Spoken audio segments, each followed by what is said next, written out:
100年前的北京妙峰山，一位年轻男子带着沉重的木枷和脚镣坐在路边休息。在今天看来，这是一名正在服刑的犯人。然而，在妙峰山相会文化中，代价却可能是一种还愿和朝拜的方式。40公里之外的北京城里，几名男子正抬着一辆纸扎的福特牌汽车赶往一场葬礼。一个带着木枷朝山的香客，一辆烧给亡者的豪华汽车。这些看似不可思议的场景都真实存在于20世纪初的北京，而记录下他们的是美国社会学家西德尼·戴维·甘博。甘博1890年出生于美国俄亥俄州一个富裕家庭，他的祖父创立了著名的保洁公司。从1908年至1932年，甘博5次来到中国。他去过学校和监狱，也走进慈善机构和农贸市场，既向学者讨教生育数据，也和车夫攀谈一天的收入。这些记录最终会集成那本厚重的《北京社会调查》。跟随甘博的记忆，如果要了解100年前的北京，那么最好的起点或许不是紫禁城，而是街头。1918年的京城，一老一少站在街边，两只猛禽停在他们厚厚的护壁上。清朝灭亡仅6年，驾鹰这种源自满蒙骑射文化的传统，依然留存在北京人的日常生活之中。转过头去，一个卖水人推着水车，匆匆穿行在马路上。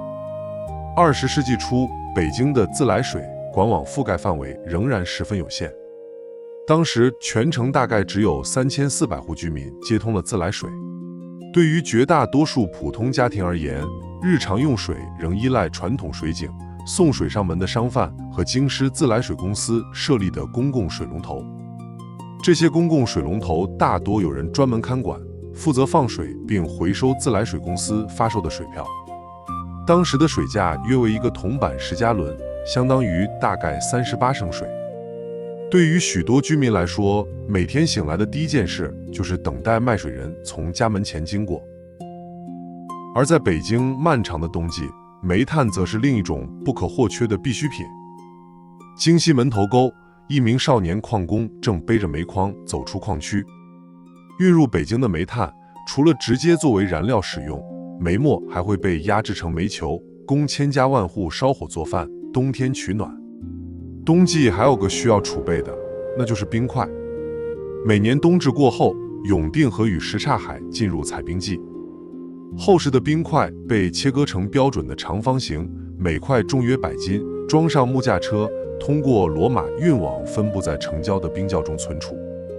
这些冰窖深埋地下，墙壁厚实，内部填满稻草与芦席，即使到了盛夏，许多冰块依然能够保存下来。这种窖藏不仅服务于皇室与官府，也向市面供应。酷暑来临，冰块被运向京城街头，商贩用它们制作冰镇酸梅汤或简单的刨冰，由于价格不高，以铜板计算，成了寻常百姓喜爱的消暑小吃。北京的街头集合了各种营生。清晨，修鞋匠在摊位铺开家伙，那时一名技术熟练的鞋匠每日净收入在15至20个铜板之间，这个数基本能满足一个3口之家维系温饱。铁匠的摊子叮当作响，金属器具的行当有些门槛，也让他们的收入略高于单纯出卖体力的搬运工人。运粪的木车是胡同里的日常，这不仅仅是清洁工作，还为当时的城郊菜田提供着必需的肥料。甘博在物价监测中记录，当时一个普通北京家庭的支出中，食物开支占比通常高达6到8成。面粉每上涨1个铜板，都可能改变街头烧饼的大小。烧饼变小，体力劳动者就可能吃不饱，而人工上涨又会推动面粉继续涨价。一头生猪卖多少钱，一打鸡蛋如何定价，烧饼铺里刚出炉的面饼都与这些铜板息息相关。当补鞋匠敲下最后一颗鞋钉，磨刀匠接过下一位顾客递来的菜刀，看似各自营生的手艺人，北京这座城市的一天也在这样的交易中缓缓运转。高墙之内则是另一种生活。一名囚犯斜靠在监舍门口，脚上的铁链控制着他的步伐。旧时的顺天府监狱里，十几20名犯人挤在狭小的牢房内，设备陈旧，脏乱不堪，弥漫着令人窒息的气味。进入这里的囚犯，第一件事往往不是登记罪名，而是向狱卒缴纳一笔费用，俗称入狱钱。如果不交，便会被扣押在更加阴暗、缺少被褥的监舍，甚至难以获得基本的饮用水。监狱也不提供统一膳食，每天固定时间开启大门，让家属前来送饭。对于家庭贫困或者没有亲属在北京的囚犯，饥一顿饱一顿也就成了家常便饭。1903年，清政府司法改良拉开序幕，民国继续了清末的监狱改造。外城南郊的北京模范监狱是当时的现代化标杆，整洁的牢房安装了通风设施，还设有专门的工厂、医院和讲习所。伙食也按等级划分，虽然都是些小米、玉米，但根据劳动的强度、表现的好坏，决定配给的咸菜和杂粮的数量。囚犯除了每日制鞋和印刷等体力劳作，还会参加道德课，接受以感化为目的的教育。这里是牢房，也是当时中国监狱改革的一个实验场。高墙之外，另一场变化也正在课堂里悄然发生。20世纪初期的北京已经拥有数量可观的新式学校，但并不是所有孩子都能坐在同一间教室里。对于许多贫困家庭来说，读书仍是一件奢侈的事情。一些孩子白天需要帮家里做工，于是便有了半日制学校。学生只上半天课，剩下的时间则去学徒、卖货或者帮助家中维持生计。即便如此，有机会读书识字，已经意味着另一种人生的可能。而那些原本更容易被社会遗忘的群体，也开始有了走进学堂的机会。盲人学校里，失明儿童正在学习编织藤椅。这所学校由一位英国传教士创办，教授中国文学、算术和手工技艺，免费提供食宿，经费主要依靠社会捐款和学务局补助。寺庙里的孤儿学校则收留失去家庭的孩子。传统慈善与近代教育在这里同时存在，课堂往往设在僧舍或偏殿之中，读书声与寺院钟声同时回荡。另一边，少年教养院则收容因流浪、盗窃等行为进入司法系统的未成年人，并试图通过教育实现行为矫正。比起贫困儿童的教育，变化更明显的或许来自女性。在传统社会中，能够长期接受正规教育的女性并不多见。美国公理会女子寄宿学校宽敞的教室里呈现出一番新的景象。女孩们穿着整洁的校服，学习算术、历史和英文。宿舍、操场和礼堂构成了一个相对完整的校园空间。对于许多北京家庭来说，让女儿接受系统教育仍然是相当新的观念。但越来越多的女性开始走出家庭，进入课堂。中国最早的一批女子高等教育机构中，华北协和女子大学便是其中的代表。学校的宿舍、图书馆和教学设施在当时的中国非常先进。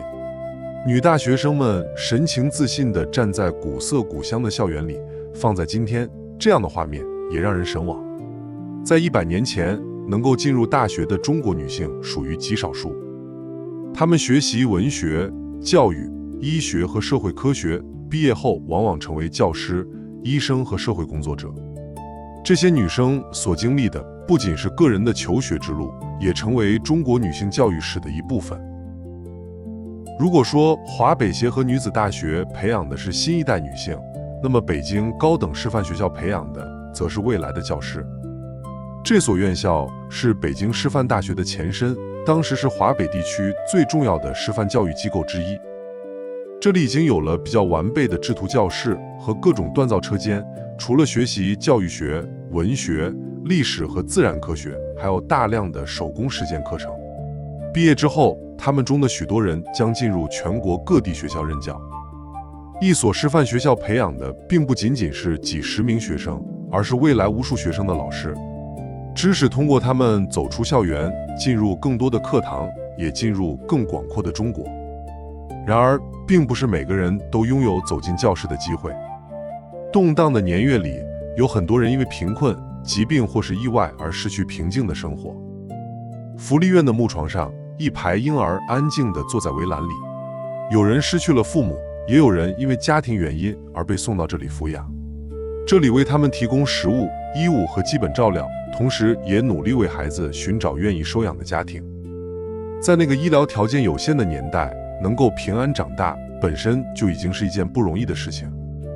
除了贫困，人们还要面对疾病带来的考验。在北京妇婴医院的慈善病房里，一些无力承担医疗费用的妇女和孩子躺在病床上。对于许多人来说，这或许是他们少有能够接受正规治疗的机会。民国时期，京师警察厅除了维护治安，也是主要的官方救助机构。警察厅的计量所门前，人们正在查看这里收容女孩的照片。计量所主要收留被拐卖、遗弃或失去家庭依靠的女性，其中也包括未成年女孩。除了提供食宿，还教授缝纫、刺绣等谋生技能，希望帮助他们开始新的生活。和很多慈善机构一样，发放衣服和施舍粥饭也是那时警察厅的工作。